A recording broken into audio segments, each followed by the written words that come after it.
Finding and installing the quadrats in the plot. Before arriving at the plot, remember that you have to select 50 different quadrats at random. Each team must first choose a quadrat from the list. For each quadrat, write the names of the pickers on the master list. This avoids having two teams ending up with the same quadrat. Then you find a quadrat location label by using the XY coordinates. Remember to write your name at the bottom of the label. Next, tear off the quadrat location tags. This tag indicates the XY coordinate of the quadrat. There are two, that is, one for each student in the team. The first person in the team stands at the first coordinate. This is the X coordinate. It is found along the graduated chord of the X-axis.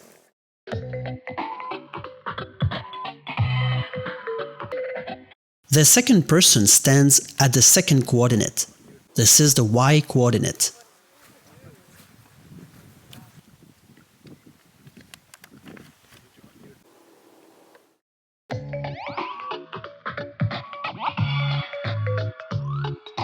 Then, the two people walk toward the inside of the plot up to the point where X and Y meet.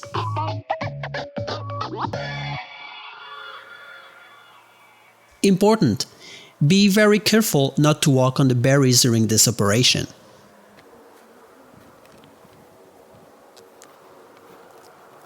Once you have reached the meeting point, you place the perimeter chord in the middle. This is where the quadrat is to be placed. The hardest part here is not the placement of the quadrat perimeter, but rigorously respecting the location.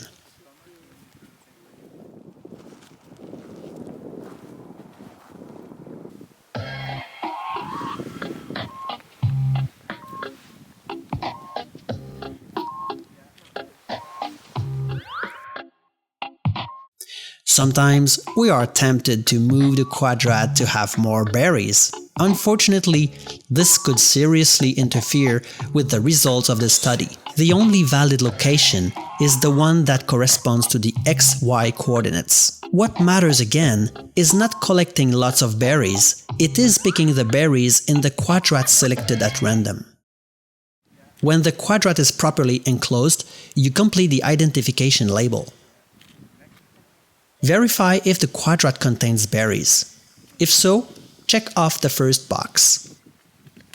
But if the quadrat contains no berries, it could be that there are no berry plants in the quadrats or that there are plants but no berries. Check off the appropriate box on the label.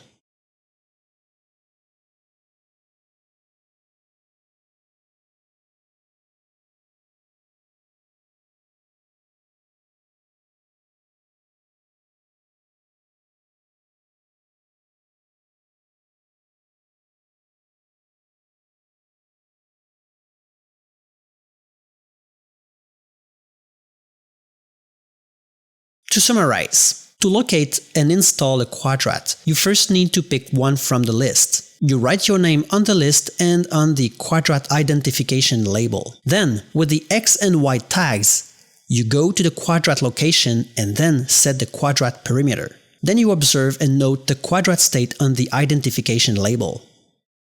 There! We are now almost ready to take a picture of our quadrats. This is exactly what we are going to do in the next clip.